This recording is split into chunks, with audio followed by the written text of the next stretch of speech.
ආයුබෝවන් ජාතික උපහායනෙන් ජාතික පාසල නම් අධ්‍යාපන වැඩසටහනෙන් ගිණුම් කරන විෂය පිළිබඳ මීට පෙර පාඩම් කීපයක් ඔබ වෙත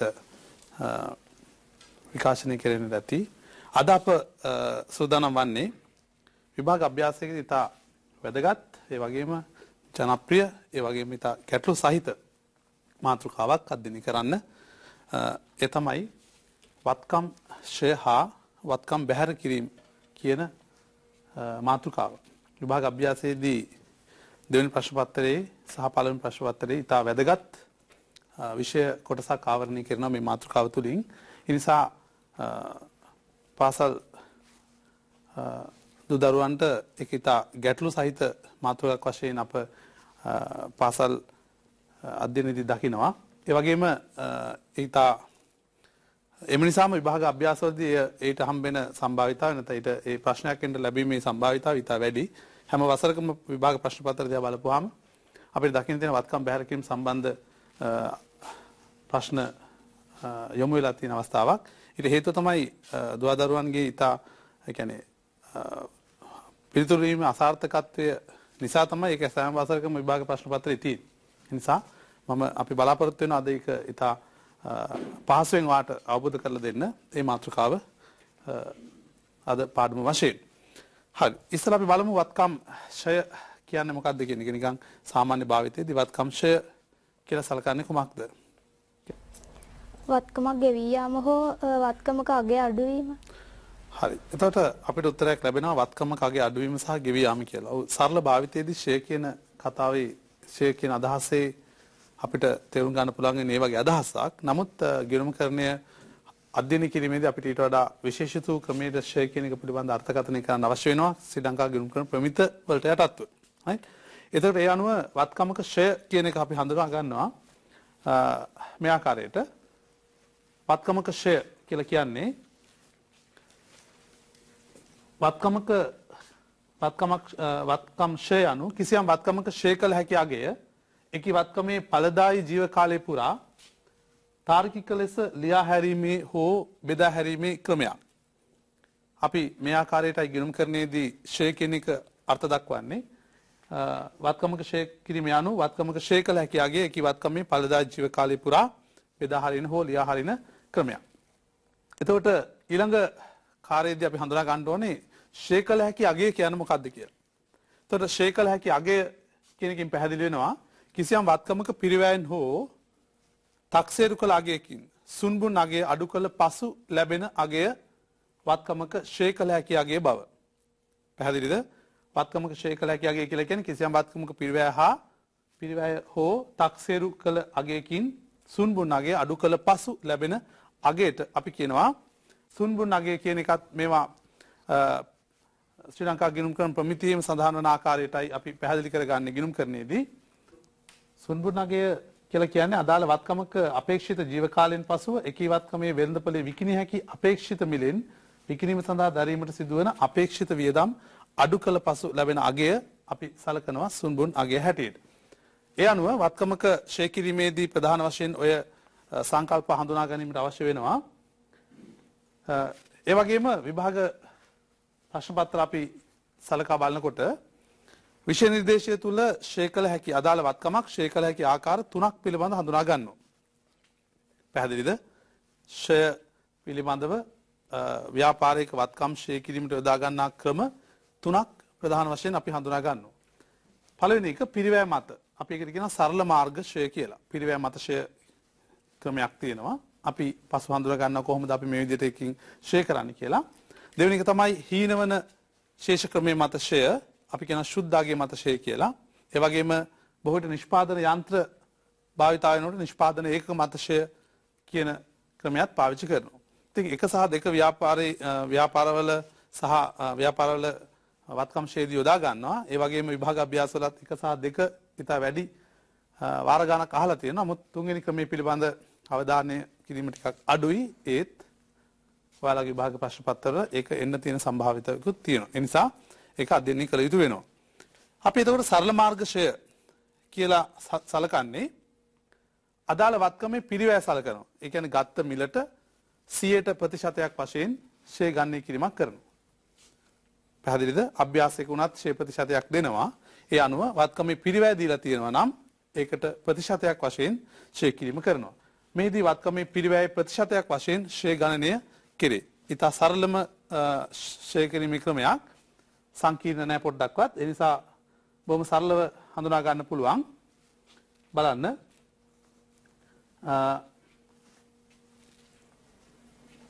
මෝටර රථයක් පිරිවැය රුපියල් ලක්ෂ 6ක් නම් හා ෂේ ප්‍රතිශතයේ 10ක් නම් වාර්ෂික ෂේ ප්‍රමාණය වන්නේ. ඒතර වාර්ෂික ෂේ සමානයි පිරිවැය වැඩි කිරීම ෂය ප්‍රතිශතය. රුපියල් ලක්ෂ 6ක් වැඩි කිරීම 10%ක්. පැහැදිලිද? ෂේ ප්‍රතිශතය 10%යි කියලා දීලා තියෙනවා. ඒ නිසා ලක්ෂ 6ක් වැඩි කිරීම 10%ක්.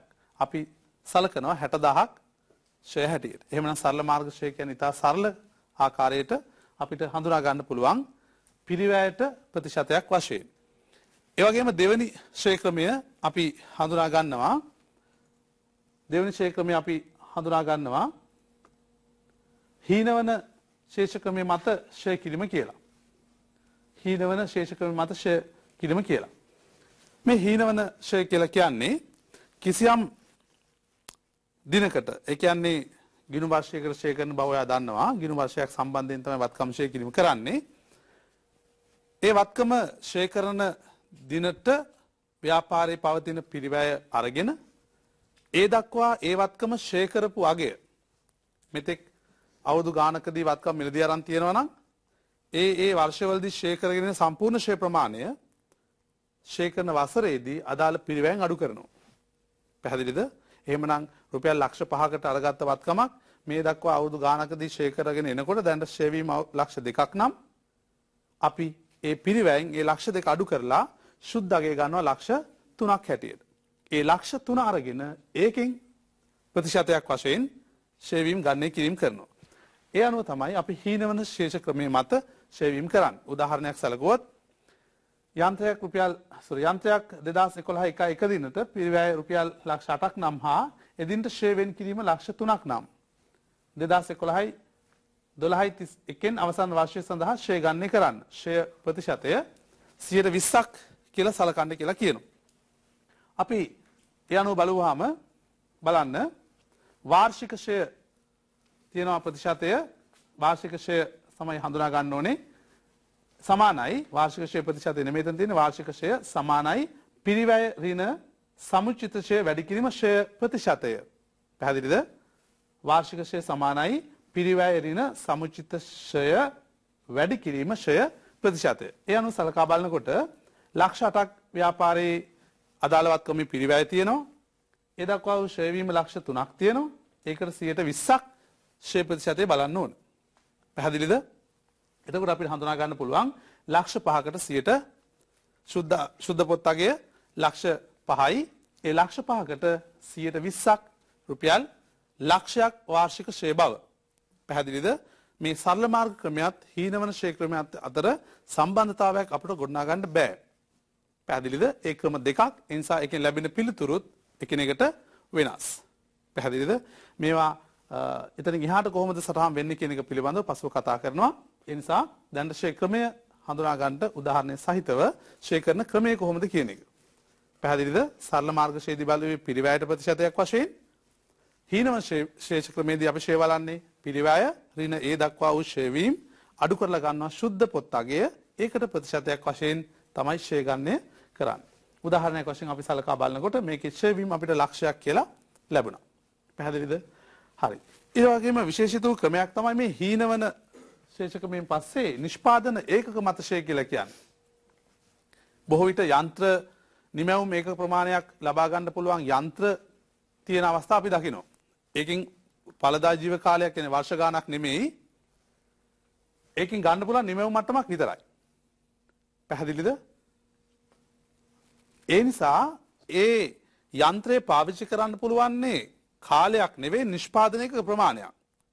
ඒ නිෂ්පාදන ඒක ප්‍රමාණය අවුරුද්දකින් විතරක් නිෂ්පාදනය කරොත් ඒ යන්ත්‍රය සම්පූර්ණයෙන්ම ෂේ කිරීම කරන්න වෙනවා. මොකද හේතුව යන්ත්‍රය අරගන්න පුළුවන් නිමැවුම් මට්ටමක් පමණක් නම් හා ඒ වසරේදී සම්පූර්ණ නිමව අරන් තියෙනවා නම්. එතකොට අපි සලකනවා ඒක නිෂ්පාදන ඒක මත ෂේ කියලා.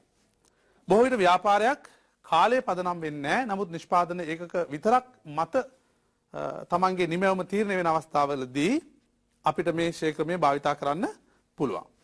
මොකද හේතුව අවුරුදු 10ක් පාවිච්චි කරත් අදාළ නිෂ්පාදනයක ප්‍රමාණය සම්බන්ධ අදාළ කරගත්තේ නැත්නම් අපිට ඒ වත්කම ඊට අදාළ පරිදි විතරක් ෂේ කරන්න පුළුවන්. ඒ නිසා මේකෙදි කාලය නෙමෙයි වැදගත් නිෂ්පාදනය කරන ඒකක ප්‍රමාණයයි. හරි. බලන්න මේදී ඒකක ෂේ වීම සොයාගෙන අදාළ වර්ෂ තුල නිපද වූ ඒක ප්‍රමාණයෙන් වැඩි කිරීමෙන් ලැබෙන අගයේ වාර්ෂික ෂේ ලෙස හඳුනා ගනී. ඉස්සලාම අපි හොයන්න ඕනේ ඒකක ෂේ කීයද කියලා. පැහැදිලිද? එහෙනම් ඒකක ෂේ හොයනකොට අපිට කරන්න පුළුවන් කොහොමද? අදාළ වත්කමේ පිරිවැයෙන් සුන්බුන් අගයක් අඩු කරලා ඒ ෂේ කළ හැකියාගේ හොයාගෙන ඒක සමස්ත නිෂ්පාදනයක ප්‍රමාණයෙන් බෙදනවා. ඒ කියන්නේ ප්‍රමිත කරපු නිෂ්පාදනයක ප්‍රමාණයක් සාමාන්‍ය යන්ත්‍රයක තියෙනවා. අපි දකිනවා ඒක. ඒක ගානෙන් බෙදනවා. එතකොට එනවා ඒකක ෂේ කරන්න ඕන අගය ප්‍රමාණය රුපියල් වලින් ඒ නාගය වසරේ නිමැවුම් නිෂ්පාදනය කරන ලද ඒක ප්‍රමාණයෙන් වැඩි කරලා වාර්ෂික ෂේ හොයාගන්න පුළුවන්. අපි බලමු ඒක ඒ ආකාරයට උදාහරණයකින් බලන්න. X නම් යන්ත්‍රයේ පිරිවැය රුපියල් 8,50,000ක් නම්ද එමගින් නිපද විය හැකි ඒක ප්‍රමාණය ලක්ෂයක් වේ නම් හා අදාළ නිමැවුම් ඒක ගන්නමින් පසු වෙළඳපොලේ අදාළ යන්ත්‍රය 50,000කට අලෙවි කළ හැකි නම් පළවෙනින් අහනවා ඒකකයක ෂේ ගණනය කරන්න. දෙක 2011-12 අවසන් වර්ෂය තුල එමගින් ඒකක 15,000ක් නිෂ්පාදනය කළේ නම් එම වර්ෂය සඳහා ෂේ ගණනය කරන්න. අපි බලමු ඒක කොහොමද හැදෙන්නේ කියන එක බලන්න. ඒකකයක ෂේ අපි හොයලා තියෙනවා ෂේ කළ හැකි අගය බෙදීම නිමැවුම් ප්‍රමාණය. පැහැදිලිද? එහෙනම් ඒකකයක ෂේ කොහොමද හොයන්නේ? ෂේ කළ හැකි අගය බෙදෙනවා නිමැවුම් ප්‍රමාණය. පැහැදිලිද? හරි. එහෙමනම් බලන්න 8,50,000ක් ඍණ 50,000ක් තියෙනවා. මොකද්ද මේ කියන්නේ? ලක්ෂ 8මාරකට ගන්න පුළුවන් වත්කමක සුන්බුන් අගය 50,000යි. පැහැදිලිද? ඒ කියන්නේ ඇත්ත වශයෙන්ම කියනවා නම් ලක්ෂයක නිමැවුමක් ගත්තට පස්සේ මේ වත්කම වෙළඳපොලේ විකුණන්න පුළුවන් 50,000කට විතරයි. පැහැදිලිද? එහෙනම් ෂේ කළ හැකියාව හොයන්නේ පිරිවැය ඍණ සුන්බුන් අගය බෙදීම නිමැවුම් ඒකක ප්‍රමාණය. ඒ අනුව ලක්ෂ 8 බෙදනවා ලක්ෂයෙන් එනවා ඒකකයකට රුපියල් 8ක ෂේ කියලා. පැහැදිලිද? එහෙනම් නිෂ්පාදන ඒකකයක් බිහිවෙන රුපියල් 8ක් ෂේ. ඒ අනුව වසර නිපද වෙන්නේ 15,000ක් නම් 1,20,000ක් වාර්ෂික ෂේ කියලා අපි අඳුර ගන්නවා.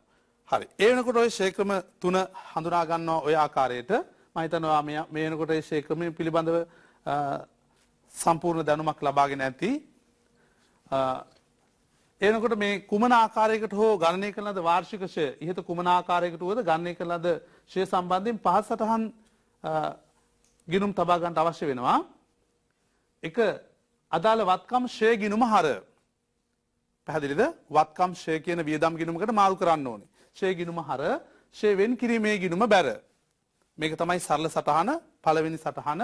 ෂේ පිළිබඳ ඔය ක්‍රම තුන් ආකාරයකින් හෝ හොයා ගන්න ලද වාර්ෂික ෂේ ටික සටහන් තියෙන්නේ ෂේ ගිණුම හර ෂේ වෙන් කිරීමේ ගිණුම බැර. මොකද්ද? ෂේ ගිණුම හර ෂේ වෙන් කිරීමේ ගිණුම බැර. හරි. ඒතර අදාළ වත්කම් ෂේ ගිණුම වසරේ වියදමක් ලෙස අපි සලකනවා. සාමාන්‍යයෙන් ගැළපුම් සටහනක් වශයෙන් වසරේ ෂේ වීම ගණනය කරපුවාම ඒක වියදමක් වශයෙන් ලාභ ගිණුමට අපි අගය කරන්න ඕනේ. ඒ අනුව ලාභ ගිණුම හර ෂේ ගිණුම බැර. ලාභ ගිණුම හර ෂේ ගිණුම බැර. එතකොට ෂේ වෙන් කිරීමේ ගිණුම තුලනය කර ලැබෙන ශේෂයේ ශේෂපත්‍රයේ සමුචිත ෂේ තීරුවෙන් අඩු කර පෙන්වන්න. ඒක තමයි සාමාන්‍ය ක්‍රමේ. ඒ වෙනකොට කිසියම් දිනකට පිළියෙල කරන ලද ශේෂපත්‍රයක කිසියම් දිනකට අපි ශේෂපත්‍රයක් පිළියෙල කරන්නේ. එහෙනම් ඒ දවසට වත්කමේ ඇත්තාගේ දැනගන්න. පිරිවැය එක තීරුවකත් ඒ දක්වා වූ ෂේ වීම තව තීරුවකත් සටහන් කරලා සුද්ධාගය වෙනම පෙන්නනවා. පසු ඔයාලට ශේෂපත්‍රයක් ආකෘතිය අධ්‍යයනයේදී ඔයාලට දැනගන්න පුළුවන් ඒකේ පිරිවැය සමුචිත ෂේ හා සුද්ධාගය වශයෙන් තීරු තුනක් තියෙන බව. පැහැදිලිද? හොඳයි.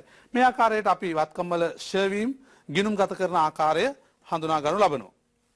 එතකොට ඒ වගේම ඊළඟ ප්‍රධානම අපේ ප්‍රධාන මාතෘකාව කොටසක් වෙන්නේ වත්කම් බැහැර කිරීම. මොකද්ද මේ වත්කම් බැහැර කිරීම කියලා සලකන්නේ? අපි අහමු පුතේගෙන් වත්කම් බැහැර කිරීම කියන්නේ මොකද්ද කියන එක? වත්කමක් බැහැර කරනවා සාමාන්‍යයෙන් මේ වත්කම විකුණද්දී ඔව් නැත්තම් තවත් වත්කම තම හුවමාරු කරද්දී නැත්තම් මේ පරිත්‍යාග කරන අවස්ථාව වුණත් වත්කම් බැහැර කරන්න පුළුවන්. එහෙමත් නැත්තම් ව්‍යාපාරයේ වත්කම අධිකරු විසින් තමාගේ පෞද්ගලික ප්‍රයෝජනය සඳහා ගන්නවා නම් ඒ වගේ අවස්ථාවලදී ව්‍යාපාරයෙන් වත්කම බැහැර කරනවා කියලා අපිට හඳුන්වන්න පුළුවන්. හරි. දැන් එතකොට වත්කම් බැහැර කිරීම එකම ආකාරයකට සිද්ධ වෙන්නේ නැහැ කියන එක පිළිබඳව ඒ පුතාගේ පැහැදිලි කිරීම තුළින් අපි අධ්‍යයනය කරනවා. ඒ කියන්නේ අපිට ඉගෙන ගන්න පුළුවන් ඒක. ව්‍යාපාරයේ වත්කම් බැහැර වෙනකොට වත්කම් ඒ කියන්නේ වත්කම් ඉවත් වීමක් ව්‍යාපාරයේ වෙන හැම එකක්ම තමයි වත්කම් බැහැර කිරීමක් කියලා අපි සලකන්නේ. පැහැදිලිද? ව්‍යාපාරයේ පවතින වත්කම් කුමන හෝ ආකාරයකට ඉවත් වන්නේ නම් අපි ඒකට තමයි වත්කම් බැහැර කිරීම කියන වචනේ පාවිච්චි කරන්නේ. ඔය කියපු හැම ආකාරයකින්ම ව්‍යාපාරයේ පවතින වත්කම් බැහැර වෙන අවස්ථාවක් අපිට තේරෙනවා. වත්කම් විකිණීමක් සිද්ධ වුණොත් හොඳයි. ඊට කලින් බලමු අපි වත්කම් විකුණන්න නෙමෙයි දරන් තියෙන්නේ. නැහැ. ව්‍යාපාරයේ වත්කම් අරන් තියෙන්නේ විකුණන්න නෙමෙයි. පැහැදිලිද? ඒව අරන් තියෙන්නේ මොනවද? නිෂ්පාදන, පරිපාලන, බෙදා හැරීමේ කටයුතු හෝ නැවත කුලියට දෙන්න. ව්‍යාපාරය ලබාගෙන තියෙන මුදලක් වැය කරලා ලබාගෙන තියෙන වත්කම්. මේවා විකුණීමේ ප්‍රධාන පරමාර්ථයක් ව්‍යාපාරයට නැහැ. ඒ කියන්නේ නැවත විකිණීමේ පරමාර්ථයකින් තොරවයි මේවා මේ මිලදී ගන්න අවස්ථාවේදී ලබාගෙන තියෙන්නේ. පැහැදිලිද? ඒ නිසා ඔයාගේ මනසට ගන්න එපා ඉඩම් ගොඩනැගිලි මෝටර රථ යන්ත්‍ර ලී බඩු මේවා තමයි ව්‍යාපාරයක සියල්ල වත්කම් කියන එක. ජංගම නොවන වත්කම් කියන එක. පැහැදිලිද? එහෙම ගන්න එපා කියන්නේ ඇයි? ව්‍යාපාරයේ ස්වභාවය අනුව මේවා වෙනස් වෙනවා. පැහැදිලිද? මෝටර රථ විකුණන ව්‍යාපාරයක ඒ ලබා ගන්නා මෝටර රථ අපි සලකන්නේ නැහැ ජංගම නොවන වත්කම් හැටියට. මොකද ඒවා නැවත විකුණන්න තියෙන නිසා මෝටර රථ උනත් අපි ඒවා තොගේ ලෙසයි සලකන්නේ. පැහැදිලිද? ඒ නිසා අරමුණ අනුව නැවත විකිණීමේ පරමාර්ථයකින් තොරව ව්‍යාපාරයේ යම් කිසි වත්කමක් නිෂ්පාදන පරිපාලන බෙදා හැරීමේ හෝ එවැනි කටයුතු සහ භාවිතා කිරීමට අරන් තියෙනවා නම් අන්න ඒ වත්කම් අපි මෙහිදී සලකා බලන්නේ. පැහැදිලිද? මම කියන දේ තේරෙනවනේ. හරි. ඒ අනුව ව්‍යාපාරයක ඔය පොතා කියපු ආකාරයට අවස්ථා කීපයකදී බැහැර වීම වෙන්න පුළුවන්. එකක් අපි හඳුනාගත්තා වත්කම් විකිණීමකදී. ඒ කියන්නේ ව්‍යාපාරයේ තියෙන වත්කමක් කිසියම් අරමුණක් සඳහා නැත්නම් කිසියම් අවස්ථාවක් මත ව්‍යාපාරයේ විකුණන්නට හිතන්ට පුළුවන්. කළමනාකරණ තීරණ ගන්න පුළුවන්. ව්‍යාපාරයේ තිබෙන මෝටර රථ විකුණන්න. සමහරවිට අලුත් මෝටර රථයක් ගන්න වෙන්නත් පුළුවන්. පැහැදිලිද? එහෙම නැත්නම් සල්ලි හදිසි අවශ්‍යතාවයක් එන්නත් පුළුවන්. එහෙම විකුණනකොට ව්‍යාපාරයේ තිබුණ මෝටර රථය මොකද වෙන්නේ? ව්‍යාපාරයෙන් ඉවත් වෙනවා. ව්‍යාපාරයේ තිබුණකොට අපි සටහන් තිබුණා නම් මේ ව්‍යාපාරයේ වත්කම් ඉවත් වෙනකොටත් ඊට අදාළව සටහන් පිළිබඳව අධ්‍යයනය කරන්න අවශ්‍යයි. දෙවෙනි ආකාරයට අපි හඳුනා ගන්නවා වත්කම් හුවමාරු කරනවා. වර්තමානයේ බොහෝ ව්‍යාපාර අපිට හඳුනා ගන්න පුළුවන් නේ? පරණ වත්කම් ටිකක් දීලා අලුත් වත්කම් ලබා ගන්නවා. හරි. වත්කම් එතකොට ව්‍යාපාරයක් අලුතෙන් ගන්නව වෙන්නත් පුළුවන්. තියෙන වත්කමත් එක්ක හුවමාරු කරනවා වෙන්නත් පුළුවන්. මේ අවස්ථාවේදීත් වෙන්නේ ව්‍යාපාරයේ තිබුණ වත්කමක් ඉවත් වෙලා ඒ වෙනුවට යලිත් වත්කමක් ලැබීම. නමුත් අපි මෙතනදී කතා කරන්නේ ව්‍යාපාරයේ තිබෙන වත්කම් ඉවත් කිරීම සම්බන්ධයෙන් සටහන් තියන්නේ කොහොමද කියන එක. මොකද නව වත්කමක් මිලදී ගැනීම සටහන් කිරීම වාට සාමාන්‍ය ස්වරූපෙදී කරන්න පුළුවන්. තවත් දෙයක් කිව්වා අයිතිකරු පෞද්ගලික ප්‍රයෝජන සඳහා අරන් යනවා. එහෙම වෙන්නත් පුළුවන්. අයිතිකරු ව්‍යාපාරයට ගෙනත් දානවා. ඒ වගේම ව්‍යාපාරයේ අයිතිකරුවාට අවශ්‍ය ආකාරයට පෞද්ගලික ප්‍රයෝජන සඳහා අරගෙන යනවා. ඒ කියන්නේ ව්‍යාපාරයෙන්ම අරගෙන යනවා නම් අයිතිකරුවා යොදපු මෝටර රථයක් නැවත ව්‍යාපාරයෙන් අරන් යනවා නම් අපි ඒ පිළිබඳවත් අයිතිකරු පවරා ගැනීම පිළිබඳව ගිණුම් සටහන් ඉගෙන ගන්න අවශ්‍ය වෙනවා. ඊළඟ තමයි වත්කම් පරිත්‍යාග කරන්න. එහෙමත් වෙන්න පුළුවන්. ඒ කියන්නේ ව්‍යාපාරයේ තියෙන වත්කම් විවිධ හේතු මත සමහර සමාජමය ආයතන වලට පරිත්‍යාග කරන්න පුළුවන්.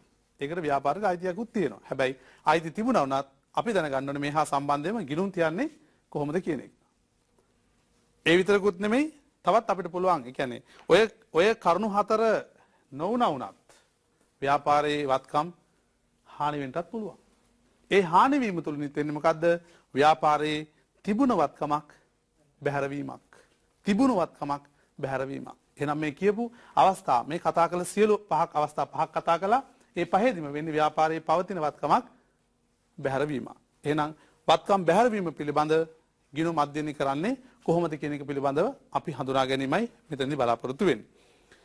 දැන් වත්කමක් ව්‍යාපාරයට එනකොට අපි ඒවා ඒ ආපු දවසේ ඉඳලා ගිණුම් තියෙනවා. වත්කම් ෂේ කරනවා. පැහැදිලිද? වත්කම් ෂේ කරනවා. ඒ වගේම වත්කම් පිළිවෙල සටහන් කරනවා. මේ හැම දෙයක්ම අපි මේ ව්‍යාපාරේ වත්කම් ගන්න හැටිම සටහන් කරනවා. ඔයාලට මතකයි මුල් අවධියේදී මෝටර රථයක් මිලදී ගත්තා කියපුවම මෝටර රථ ගිණුම හර කරලා මුදල් පොත බැර කළා. පැහැදිලිද? ඒ කියන්නේ ගත්ත හැටිම අපිව සටහන් කරගන්නවා.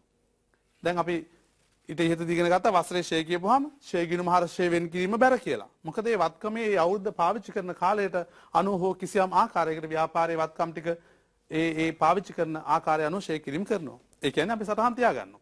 ඉතින් වත්කම බැහැර වුණාම අපි සටහන් කරන්න ඕනේ මේ බැහැර කරපු වත්කමට අදාළව සටහන් වෙලා තියෙන සියලුම පොත්වල සටහන් ඉවත් කරන්න ඕනේ. ඒ ඉවත් කිරීම කරන්න ඕන කපලවත් මකලවත් නෙමෙයි. පැහැදිලිද? ඒවා ගිණුම් වලින් හරබැර කිරීම තුලින් තමයි අපි ඒක ඉවත් කරන්න සටහන් තියන්න යන්නේ. හොඳයි. එහෙනම් මේ බැහැර කිරීම සිදුවන අවස්ථාවල අපි සාකච්ඡා කරපු ආකාරයට වත්කම් විවිධ ආකාරයේ වෙන්න පුළුවන්. ඊට අවස්ථා යටතේ ව්‍යාපාරයේ පවතින වත්කම් බැහැර කිරීමක් සිදු කළ විට ව්‍යාපාරයේ ගිණුම් කරන තත්වයේ ඇති කරන බලපෑම අධ්‍යයනය කිරීම තමයි අප බලාපොරොත්තු වෙන්නේ. ඒ නිසා ඊටාම වැදගත් මාතෘකාවක් විභාගයේ අභ්‍යාසයේදී ඊටාමත් තීරණාත්මක අභ්‍යාසයක් මේක. ඒ නිසා අපි හොඳට ඒකට අවධානය යොමු කරමු. හරි. වත්කම් බැහැර කිරීම සම්බන්ධයෙන් ගිණුම් කරන්නේදී ඊට වැදගත් ගිණුම් කීපයක් අපි හඳුනා ගන්නවා. පැහැදිලිද? වත්කම් බැහැර කිරීම හා සම්බන්ධ ගිණුම් තියන්ට යනකොට අපිට වැදගත් වූ ගිණුම් ඒ හා සමගාමී වූ ගිණුම් සම්බන්ධ ගිණුම් කීපයක් අපිට හඳුනා ගන්න පුළුවන්. එක තමයි අදාළ වත්කම් ගිණුම. ඒ කියන්නේ දැන් තමත් ඔයා ඒක දන්නවා මිලදී ගත්ත වත්කම සටහන් වෙච්ච ගිණුමක් තියෙනවා. පැහැදිලිද? දෙවෙනි එක තමයි අදාළ වත්කම් ෂේ ගිණුම. මේ ගත්ත වත්කම උනත් අවුරුද්දෙන් අවුරුද්දට ෂේ වෙනකොට මේ වසරට අදාළ ෂේ කිරීමක් කරන්න අවශ්‍ය නම් ෂේ ගිණුමක් ඕනේ.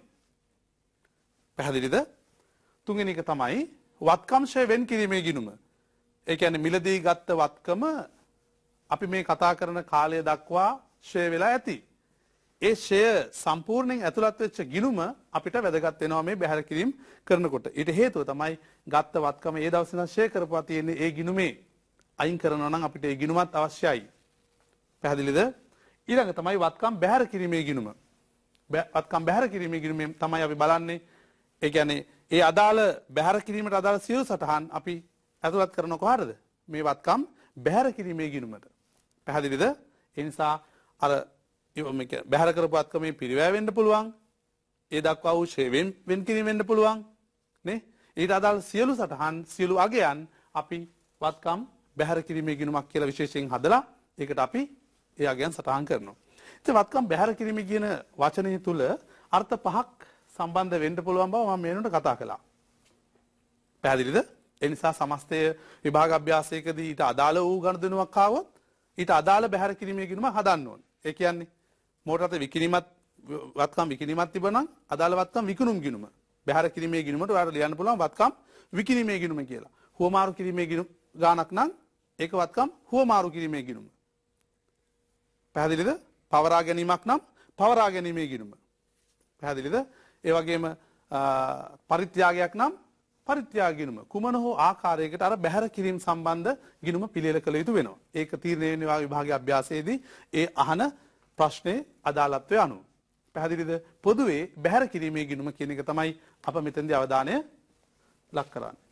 මොකද බැහැර කිරීමේ ගිණුම කිව්වත්, පවරා ගැනීමේ ගිණුම කිව්වත්, හුවමාරු කිරීමේ ගිණුම කිව්වත්, පරිත්‍යාග කිරීමේ ගිණුම කිව්වත් අපි සටහන් තියෙන ආකාරය අතර වෙනසක් නැහැ. ගිණුමේ නමින් වෙනස් වෙනවා විතරයි.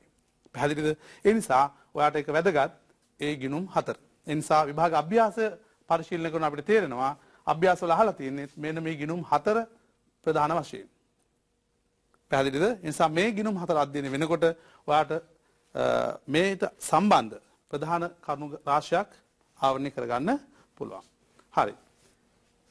එහෙනම් අපි බලන්න සැලකිය යුතුයි කියලා තියෙනවා. වත්කම් ඉවත් කිරීම සම්බන්ධ අභ්‍යාස ලැබෙන අවස්ථාවලදී එම කාර්ය කිරීමට පෙර වත්කමට අදාළ වාර්ෂික ශ්‍රේ ගිණුම්ගත කිරීම කරන්න. පැහැදිලිද? ශිෂ්‍යයන් වරද්දන ලොකුම ප්‍රධානම තැන තමයි වත්කම් බැහැර කිරීමක් ආවට පස්සේ හරි මනස බොහොම ටිකක් ව්‍යාකූල වෙනවා. ශ්‍රේ කරනවද වත්කම් බැහැර කරනවද කියන එක පිළිබඳ ඒ විදිහට හිතා ගන්න අමාරුයි. ඒ නිසා ගාන පටලව ගන්න එතනින් එහාට. නිසා දෙන පළවෙනි උපදේශය තමයි දීලා දින ශ්‍රේ ප්‍රතිපත්තිත් එක්ක වසරට අදාළ ශ්‍රේ වීම ඉස්සලා ගිණුම්ගත කරලා ඉන්න. බොහොම සරලයි. ඒ ක්‍රමයේදී. එතකොට ඔයාට මේ ගාන හදාගෙන යනකොට කොතෙන්දිවත් පැටලෙන්නේ නැහැ. නමුත් වත්කම් ශ්‍රේ කරන්නේ ඒ දීලා තියෙන ශ්‍රේ ප්‍රතිපත්තිය අනුව වසරේ ශ්‍රේ ගණන් කරන්න කලින් බැහැර කිරීම කරන්න ගියොත් සමහරක් වෙලාවට අර බැහැර කරන වත්කමත් ටික කාලයක් ශ්‍රේ වෙන්න ඕනේ. ගානේ අනුව ඒව සටහන් නොකරයි වත්කම් බැහැර කිරීමට යන්නේ. එතකොට ගානේ උත්තර වැරදි. පැහැදිලිද? ඒ නිසා ප්‍රධාන වශයෙන් ශ්‍රේ ප්‍රතිපත්ති හමුවේ ඉඳලා වසරට අදාළ ශ්‍රේ වීම ඉස්සලා ගිණුම්ගත කිරීම කරලා ඉන්නවා නම් ගාන ඉතා පහසුයි. ඉතින් ක්‍රමවේද හසුරනකොට ඔයාට ආවේනික ක්‍රමයක් අනුගමනය කරාට ගැටලුවක් නැහැ. නමුත් ප්‍රශ්නෙට හෝ පිළිතුරට හානියක් නොකර. ඒ නිසා ඒ අවධානයත් එක්ක අපි බලමු මේක කොහොමද වත්කම් බැහැර කිරීම සම්බන්ධයෙන් තවදුරටත් සටහන් වෙන්නේ කියලා. හරි. වත්කම් බැහැර කිරීම අදාළ ද්විත්ව සටහන් පිළිබඳ හඳුනා ගැනීම දැනට අවශ්‍ය වෙනවා. වත්කම් බැහැර කිරීම අදාළ ද්විත්ව සටහන් බලද්දී මම කිව්වා ප්‍රථමයෙන් ගණනය කරන්න ඕනේ මොකද්ද? අදාළ වාර්ෂික ශ්‍රය. අපි කලින් ඉගෙන ගත්ත වාර්ෂික ශ්‍රය සටහන් කරන හැටි කොහොමද? ශ්‍රේ ගිණුම හර ශ්‍රේවෙන් කිරීමේ ගිණුම බැර. එහෙනම් සමස්ත ව්‍යාපාරයේ අර කියන ශ්‍රේ ප්‍රතිපත්ති හමුවේ ඉඳලා වසරට අදාළ ශ්‍රේ වීම ගණනය කරලා ශ්‍රේ තියෙන කොහොමද? ශ්‍රේ ගිණුම හර ශ්‍රේවෙන් කිරීමේ ගිණුම බැර. එහෙමනම් මේ වත්කම් බැහැර කිරීම වෙන්නේ මෝටර රථ වලට නම්. එහෙනම් මොකද්ද සටහන? මෝටර රථ ශ්‍රේ ගිණුම හර මෝටර රථ ශ්‍රේවෙන් කිරීමේ ගිණුම බැර. පැහැදිලිද? ඔය සටහන ප්‍රථමයෙන් ඔයා සටහන් කළ යුතු වෙනවා. එතෙන්දි ගානේ සෑහෙන ප්‍රමාණයකට ඔයා ධනාත්මක පැත්තට ගානේට එන්න පුළුවන්. හරි. ඊළඟ බලන්න. බැහැර කළ වත්කමට අදාළ මිලදීගත් පිරිවැය. අදාළ වත්කම් ගිණුමින් ඉවත් කිරීම. ඔයා දැන් මිලදී ගන්නකොට සටහන් කරන්නා සේම ඒ අදාළ වත්කම් දැන් බැහැර කරනවා, ඉවත් කරනවා, විකුණනවා. ආයිත් පොත්වල තියාගෙන වැඩක්ද? නෑ. ඉවත් කරපු එක පොත්වල තියාගන්න එක තේරුමක් නැහැනේ. ඒ හින්දා අපි මේක ඒ ගිණුමින් අයින් කරනවා. මිලදී ගන්නකොට හර කළා නම් බැහැර කරනකොට ඒ බැහැර කළ යුතුයි. ඒක සරල තර්කයක්. බැහැර කළා නම් කොහේ හරි හර කරන්න ඕනේ. ගිණුම් කරන්නේ න්‍යායයකනේ. හරහා බැහැර. හර කළා නම් කොහේ හරි බැහැර කරනවා. බැහැර කරා නම් කොහේ හරි හර කරනවා. එහෙමනම් දැන් අපි වත්කම් ඉවත් කිරීමේ ගිණුමට හර කරලා අදාළ වත්කම් ගිණුමට බැහැර කරනවා. එහෙනම් දැන් අර වත්කම් ගිණුම පියෙව්වොත් ඒකේ ඒ ගිණුම වසර අවසාන දවසට එන්නේ අර බැහැර කරපු එක අයින් වෙලා නේද? එහෙනම් ඒ සටහන හරිනේ. පැහැදිලිද? හොඳයි.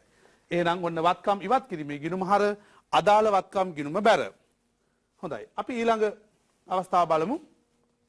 බැහැර කළ වත්කමට අදාළ බැහැර කළ කාලය දක්වා ශ්‍රේ වෙන් කිරීම අදාළ ශ්‍රේ වෙන් කිරීමේ ගිණුමින් ඉවත් කිරීම.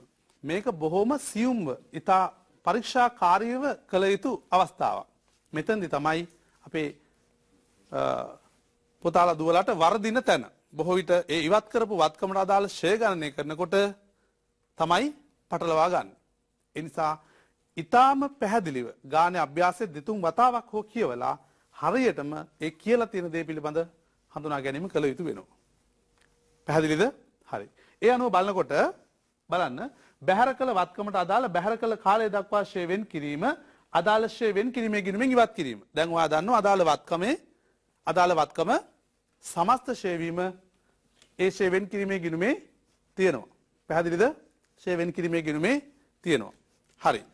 එහෙම වෙනකොට ශ්‍රේ වෙන් කිරීමේ ගිණුමේ තියෙනකොට දැන් වත්කම බැහැර කරනවා නම් විකුණනවා නම් ඒ වත්කමේ තියෙන සමස්ත ෂේ වීම මේ දක්වා කරපු ෂේ කිරීම ෂේවෙන් කිරීම කියන මේ තියෙන ශේෂය මොකද ගන්න ඕනේ? අයින් කරලා දාන්න ඕනේ. මොකද හේතුව පිරිවැත් අයින් කරා නම් ඒකට අදාළ ෂේ වෙන් කිරීමුත් අයින් කරලා දාන්න ඕනේ. පැහැදිලිද? දැන් ෂේ සටහන් වෙලා තිබුණේ කොහමද? ෂේ ගිණුම හර ෂේ වෙන් කිරීම බැරනේ. ඒ නිසා දැන් ඔයා මොකද කරන්න ඕනේ? ෂේ වෙන් කිරීමේ ගිණුම හර කරලා වත්කම් බැහැර කිරීමේ ගිණුමට බැර කරන්න ඕනේ. හරිද? ඔය තියෙනවා ෂේ වෙන් කිරීමේ ගිණුම හර වත්කම් ඉවත් කිරීමේ ගිණුම බැර. පැහැදිලිද? හොඳයි. ඊට පස්සේ අදාළ වත්කම් බැහැර කළාගේ. දැන් අර බැහැර කරන්න පුළුවන් අවස්ථා පහක් ගැන කතා කළානේ. මොකක්ද? එකක් විකුණුව. පැහැදිලිද? එහෙනම් විකුණපු අගේ ඔය බැහැර කළාගේ කියලා කියන්නේ වත්කමේ විකුණුවේ කීයද කියලා. දැන් ලක්ෂ 5කට මිලදී ගත්ත මෝටර රථයක් ලක්ෂ 2කට යලි විකුණා. පැහැදිලිද? එහෙනම් විකුණපු අගේ කීයද? ලක්ෂ 5ද 2ද? ලක්ෂ 2යි. එහෙනම් ඒ දෙක පැහැදිලිද? සටහන් තියන්නේ සල්ලි වලින් ලැබුණා නම් කොහමද? මුදල් පොත හර වත්කම් බැහැර කිරීමේ ගිණුම බැර. දැන් ඔයාලට පැහැදිලි මෙතන වත්කම් බැහැර කළ අගය කියලා මුදල් වත්කම් ප්‍රාග්ධනය පරිත්‍යාග කියලා ගිණුම් 4ක් සටහන් කරලා තියෙනවා. ඒ සටහන් කරන්න හේතුව ඊට අදාළ වූ බැහැර කිරීමට සම්බන්ධ ගිණුමටයි අපි මේක සම්බන්ධ කරන්නේ. පැහැදිලිද? ඊළඟ තමයි වත්කම්. මේ වත්කම් ගිණුම හර වෙන්නේ කොහමද? හුවමාරු කළා නම් නේ. අපිට යලි වත්කමක් එනවා. එහෙමනම් ඒ වත්කම එනකොට බැහැර කිරීමේ ගිණුම බැර කරලා අදාළ වත්කම් ගිණුම හර කරන්න අවශ්‍යයි. පැහැදිලිද? දැන් වත්කම හුවමාරු වෙන සල්ලි එන්නේ නැහැනේ විකුණනාසේ. ඒතකොට වත්කමක් එන්නේ. පැහැදිලිද? එහෙනම් ඒ අනුව අපි වත්කම් ගිණුමයි හර කළාන්නේ. පැහැදිලිද? බැහැර කරන කිසිම හැම වෙලාවකම මුදල් එනවා කියන තත්වයක් අපිට ඇති කරගන්න බෑ. ඒ නිසා වැරදියට හැම වෙලේම මුදල් පොතට හර කිරීමට පෙළඹෙන්න එපා. ගානේ තියෙන ස්වභාවය අනුවයි අපි ගාන විසඳන්න උත්සාහ කරන්න ඕනේ. ඊළඟ ප්‍රාග්ධන ගිණුම. අයිතිකරු ගන්නවා නම් අපි කිසි ගැටලුවක් නැහැ. ඒක ප්‍රාග්ධන ගිණුමටයි හර කරන්නේ. පැහැදිලිද? එහෙනම් ඒ අවස්ථාව අනුවයි අපි මේ තොරතුරු සටහන් කිරීම කළ යුතු වන්නේ. පරිත්‍යාග ගිණුම. ඒ කියන්නේ දැන් පරිත්‍යාග ගිණුමට හර වෙනවා කියන්නේ මොකද්ද? ඔව්. සමහරක් වෙලාවට මෙහෙමයි. පරිත්‍යාගයට ගාණක් නැහැනේ. මං කියන්නේ පැහැදිලිද? පරිත්‍යාග කරන්නකොට ඒකට ගාණක් සම්බන්ධ කරන්න අමාරුයිනේ. කිසියම් වැලියු එකක් දෙන්න පුළුවන්. වටිනාකමක් දෙන්න පුළුවන්. පැහැදිලිද? ඒ දෙනාගේ පැහැදිලිද? කළමනාකරණය තීරණය කරන ගාන පරිත්‍යාග කරන්නේ කී එකක්ද? කීයටද අපි පරිත්‍යාග කරන්නේ? කී ගානටද? වටිනාකමකටද? ඒ අනුව. ඒක තීරණය වෙන්නේ කළමනාකරණය සම්බන්ධ කරලා. පැහැදිලිද? ඒ නිසා ඒ අනුව අපිට පරිත්‍යාග ගිණුමකට හර කරන්නත් පුළුවන්. ඒ වගේම තව ඕනනම් අවශ්‍ය නම් වත්කම් හානි කියලා ගිණුමක් වෙන්නත් පුළුවන්. පැහැදිලිද? එහෙමනම් අපි ඒ බැහැර කිරීම සිදුවන පදනම මත සලකලයි අභ්‍යාසයේ විසඳන්න අවශ්‍ය. ඒක තමයි වත්කම් බැහැර කිරීමේදී නිවැරදිම හඳුනා ගැනීම කළ යුත්තේ. ඒක තේරෙනව නේද? හොඳයි. එහෙනම් ඔය අදාළ වත්කම් බැහැර කළ අගයත් අපි සටහන් කළා. ඊට පස්සේ අපි බලමු දැන් ඔයාගේ වත්කම් බැහැර කිරීමේ ගිණුම තියෙනවා. චේවෙන් කිරීම මාරු කළා. තව ඔව් විකුණපු ඒ කියන්නේ බැහැර කළ අගය සටහන් කළා නේ? ඇත්තටම ඔච්චරයි. වත්කම් බැහැර කිරීම සම්බන්ධයෙන් ප්‍රධාන වශයෙන් හඳුනා ගන්න තියෙන ඔය සටහන් තුන පමණයි. පැහැදිලිද? ඊට පස්සේ මොකද කරන්නේ? අපි අර බැහැර කරපු ගිණුම බැහැර කරපු වත්කම් ගිණුම පියවනවා. කාලච්ඡේදයක් අවසානයේදී පියවනවා. පැහැදිලිද? ඒ පියවීමෙන් වත්කම් ඉවත් කිරීමේ ගිණුම තුලනය කරන්න එහෙම නැත්නම් පියවන්න. ගිණුම් තුලනය කිරීම ලැබෙන වෙනස හරපැත්තේ ලැබෙන්නේ නම් පැහැදිලිද? ඒ හරපැත්තේ ලැබෙන එකට අපි කියනවා ඒ වත්කම් විකුණුම් ලාභයක්. වත්කම් බැහැර කිරීමේ ලාභයක් කියලා. ඒ ලාභය හඳුනා ගන්නවා ලාභ ගිණුමට. මොකද වසරේ ලාභ අපි ලාභ වලට බැහැර කරන්න ඕනේ. සටහන් තියන්නේ කොහොමද එනවා? වත්කම් බැහැර කිරීමේ ගිණුම හර වත්කම් බැහැර කිරීමේ ගිණුම හර ලාභ ගිණුම බැර. ඒ වගේම වත්කම් බැහැර කිරීමේ පාඩුවක් සම්බන්ධ වෙන්නත් පුළුවන්. ඇති කර ගන්නත් පුළුවන්. ඒ පාඩුවක් ජනනය වුණේ නම් මොකද වෙන්න ඕනේ? පාඩු සියල්ල ලාභ ගිණුමට සටහන් කළ යුතුයි. නේද? පාඩුවක් නම් හරනේ. එහෙනම් ලාභ ගිණුම හර වත්කම් බැහැර කිරීමේ ගිණුම බැර. පැහැදිලිද? හොඳයි. එහෙනම් ඔය අවස්ථා අපි හඳුනා ගන්නවා වත්කම් බැහැර කිරීම සම්බන්ධයෙන්. හොඳයි. ඊළඟ තියෙන ප්‍රධානම කරුණ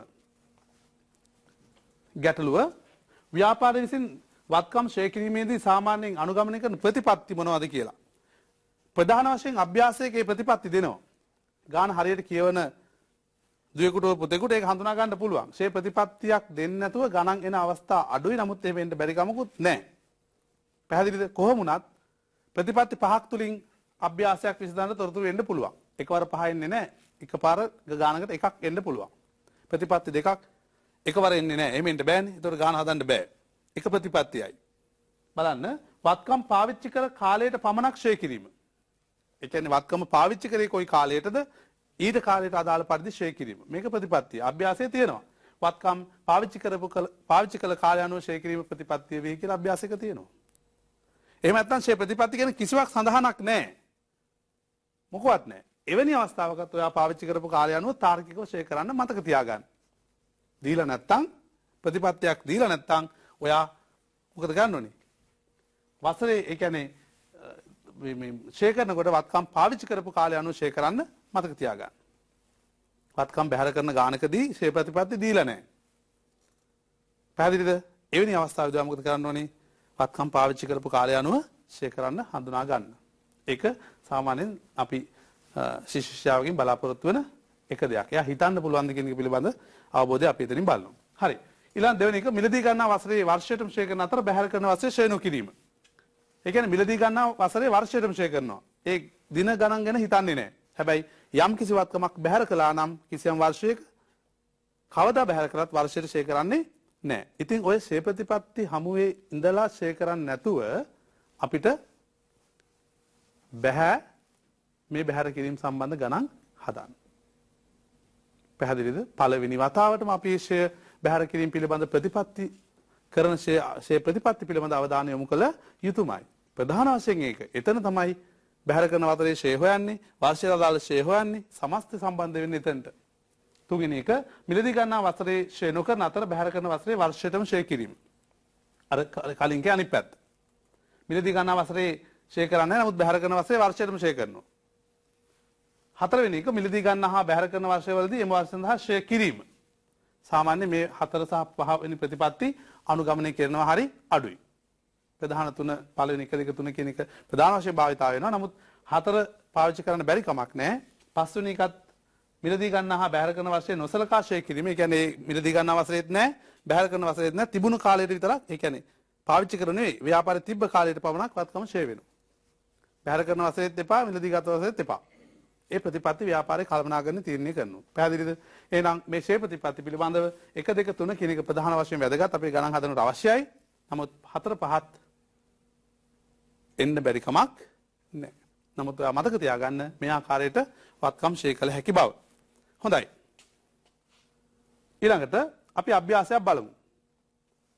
අරුණලු ව්‍යාපාරයේ ගිණුම් වලින් 2010 4 1 දිනට පහත ශේෂයන් උපුටා ගන්නා ලදී. අපි සටහන් කරගමු ඒ විදිහට බලන්න මෝටර රථ කියන ගිණුමේ මෝටර රථ කියන ගිණුමේ දාස් වලින් සියලු සංඛ්‍යා හඳුනා ගත්තොත් 2400ක් ශේෂය තියෙනවා. ඒ වගේම ෂේ වෙන් කිරීමේ ගිණුමේ ෂය වෙන් කිරීමේ ශේෂය 850ක් ආරම්භයේ සටහන් වෙනවා. එහෙමනම් මෝටර රථ ගිණුමේ පිරිවැය ශේෂය වශයෙන් 2400ක් සියලු සංඛ්‍යා 10 වලින් මම පෙන්වන්නේ අභ්‍යාසයට අනුව 850ක් ෂේ වෙන් කිරීමේ ගිණුමේ බැර පැත්තේ සටහන් වෙනවා. right. ඊට පස්සේ බලන්න අතිරේක තොරතුරු. මෝටර රථ පිරිවැය මත 10%ක් පැකින් ෂේ කරනු ලැබේ 2 2009 10 1 දින රුපියල් ලක්ෂ 4කට මිලදී ගත් මෝටර රථයක් 2010 6 30 දින 3,20,000කට විකුණා ඇත. හරි? තුන්වෙනි එක වත්කම් පාවිච්චි කරන කාලය අනුව ෂේ කිරීම ව්‍යාපාරයේ ප්‍රතිපත්තියයි. ඔන්න ඔය විදිහට ගානේ තොරතුරු දීලා ඔයන් අහනවා 2011 කින් අවසන් වර්ෂය සඳහා මෝටර රථ ගිණුම, මෝටර රථ ෂේ ගිණුම, මෝටර රථ ෂේ වෙන් කිරීමේ ගිණුම, මෝටර රථ විකුණුම් ගිණුම, ලාභ අලාභ ගිණුම හා එදින ශීර්ෂ පත්‍ර උද්දුතයන්. මේ අභ්‍යාසයක අහන්න පුළුවන් ඉහළම ආකාරයේ තොරතුරු ටිකක් මේ ගණන් සම්බන්ධයෙන්. පැහැදිලිද? හොඳයි. අපි දාමු 2400 පිරිවැය දැම්මා. ඒ වගේම ෂේ වෙන් කිරීම 850 දැම්මා. ඊළඟට අපි හඳුනා ගන්න අවශ්‍ය වෙනවා වසරට අදාළ මේ තවත් ගිණුම් ඉල්ලන නිසා අපි ඒවත් පාවිච්චි කරමු ඉස්සෙල්ලාම නේ. ඒකත් අපි හදාගමු. මෝටර රථ ෂය වෙන් කිරීම හරි මෝටර රථ ෂය ගිණුම නේ. මෝටර රථ ෂය ගිණුම. ඊළඟට ආය අවශ්‍යයි මෝටර රථ විකුණුම් කියලා ගිණුමක්. මෝටර රථ විකුණුම් කියලා ගිණුමක්. හරි. ඊට පස්සේ ශේෂපත්‍ර උද්දතයන් අපි පස්සේ බලමු. හොඳයි. බලන්න. එතකොට අපි මෝටර රථ ගිණුමේ ආරම්භක ශේෂය අපි දාගන්නවා මේ විදිහට. ඊට පස්සේ අපි බලනවා වසරේ ෂය වීම හදන්නේ කොහොමද කියලා. වාර්ෂික ෂය ගණනය කිරීම මේ ආකාරයට කරන්න පුළුවන්. 2010 4.1 ඉඳන් 2010 6.30 දක්වා ව්‍යාපාරයේ සියලුම මෝටර රථ තිබුණා 2400ක් 10%ක් 12 මාස 3යි රුපියල් 60යි 2010 7.1 ඉඳලා 2011 3.31 දක්වා ගිණුම් වර්ෂයේ අවසාන වන දක්වා ව්‍යාපාරයේ ඉතුරු මාස 9ට ෂය ගණනය කරනකොට 2400ක් ආරම්භයේ තිබුණා 400ක් අපි පිරිවැය වූ මෝටර රථයක් අල විකුණනවා. එතකොට උත්තරේ 2000ක් 10%ක් 12 මාස 9ක්. එතකොට ෂය වීම 150. එතකොට සමස්ත ෂය වීම 210යි. එතකොට ඒක වාර්ෂික ෂය වීම. අපි වාර්ෂික ෂය වීම ගිණුම්ගත කළා. මේ විදිහට මේ ආකාරයට සටහන් කර යුතු වෙනවා. මෝටර රථ ෂය ගිණුම හර මෝටර රථ ෂය ගිණුම හර ෂය වෙන් කිරීමේ ගිණුම බැර. මෝටර රථ ෂය කියලා ෂය වෙන් කිරීමේ ගිණුම බැර. එතකොට මෝටර රථ ෂය කියන්නේ වසරේ වියදම බැවින් ඒ ලාභ ගිණුමට මාරු කරන්න ඕන. මෝටර රථ ෂය ගිණුම බැර කරනවා ලාභ ගිණුම කියලා 210ක්. ලාභ ගිණුම හර කරනවා. ලාභ ගිණුමේ මේ විදිහට ලාභ ගිණුම ආයතන පරිපාලන වියදම් වල මෝටර රථ ෂය කියලා 210ක් සටහන් කරනවා. ඊට පස්සේ අපි බැහැර කරපු වත්කමේ පිරිවැය මාරු කරනවා මේ ආකාරයට මෝටර රථ ගිණුම බැර 400ක් මෝටර රථ විකුණුම් ගිණුම හර 400ක්. මේ ආකාරයට සටහන් කිරීම කරන්න ඕන මෝටර රථ ගිණුම බැර මෝටර රථ විකිණීමේ ගිණුම හර. ඊට පස්සේ අපි බලන්න ඕන මේ ඉවත් කරපු මෝටර රථය ගත්තේ කවදාද? ඒ දක්වා ඒ ගත්ත දවස් ඉඳලා ව්‍යාපාරික ගිණුම් වර්ෂ අවසාන වෙනකල් ෂය වීම කීයද කියලා. ඒ අනුව අපි සලකා බලනකොට ඉවත් කරපු වත්කමට අදාළ ෂය වීම සමුචිත ෂය ගණනය කරනකොට අපිට වැදගත් ඒ අදාළ වත්කම ගත්ත දිනය 2009 10 1 දින තමයි අරන් තියෙන්නේ. ඒ ගිණුම් වසර ඉවර වෙන්නේ 2010 3.31. එතකොට මාස 6කට කලින් අරන් තියෙන නිසා අදාළ වත්කමේ පිරිවැය 400ක් 10%ක් ඒ මාස 6ට ෂය කිරීම කරනවා. එතකොට ඒ වසරේ ෂය වීම 20යි.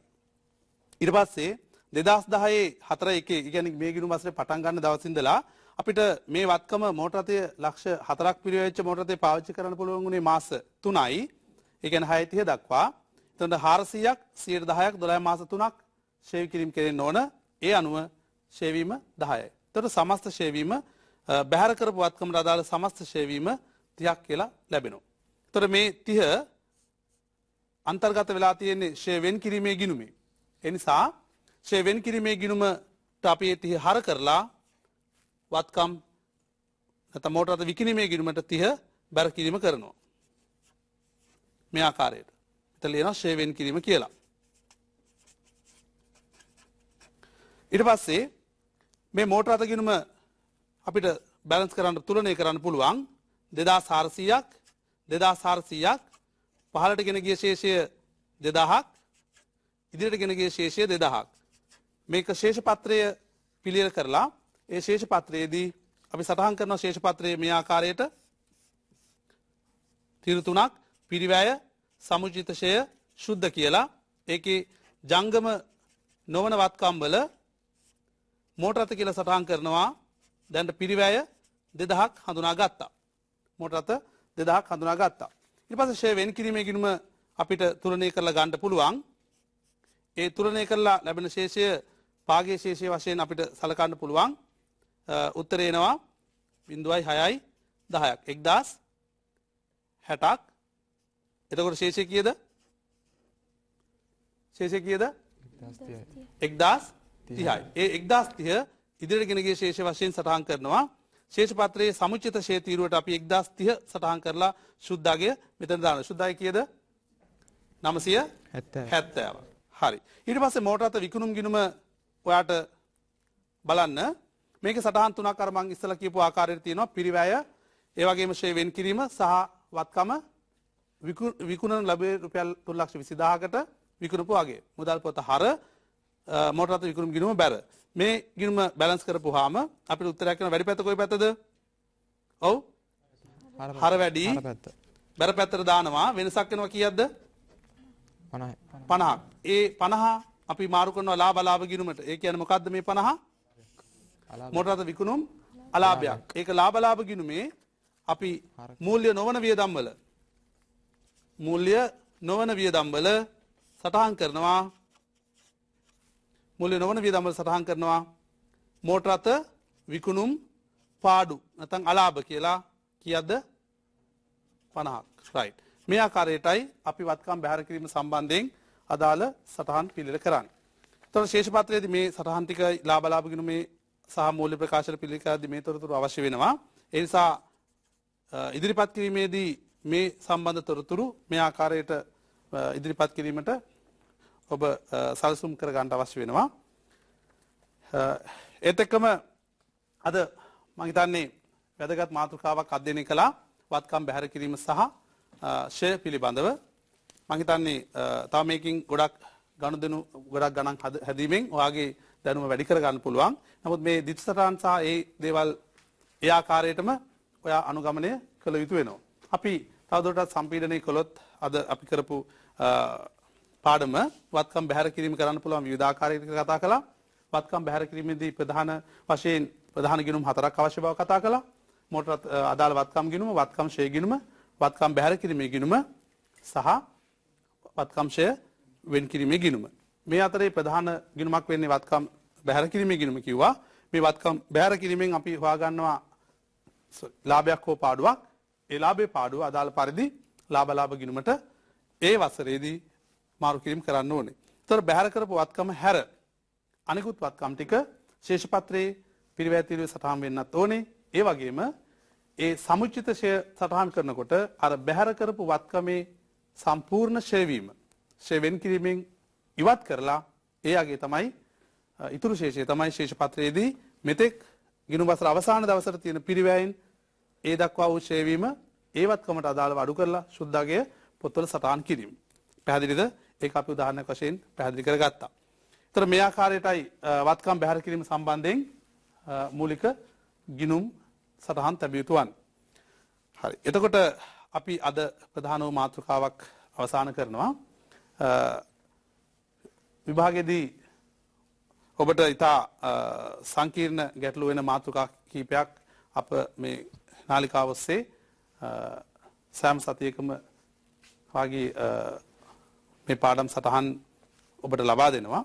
ඒ නිසා මේවා ඔබගේ අධ්‍යයනයට තබාගෙන එළඹෙන උසස් පෙළ විභාගයේදී ඉතා සාර්ථක ප්‍රතිඵල ලබා ගන්නට හැකිවෙන්න කියලා ප්‍රාර්ථනා කරනවා. ඒත් එක්කම අප ජාතික නාලිකාවෙන් ඔබ වෙනුවෙන් මේ කරන සේවාව ඉතා අගය කොට අගය කිරීමකට ලක් කරනවා. හේතුව රටේ සියලු දුවා දරුවන්ට මේ නාලිකාව හරහා මේ පාඩම් මාලාව නිවසේ සිටම අධ්‍යයනය කරන්න පුළුවන් වීම පිළිබඳව. එහෙනම් ඔබ සියලු දෙනාටම අයබෝවන්.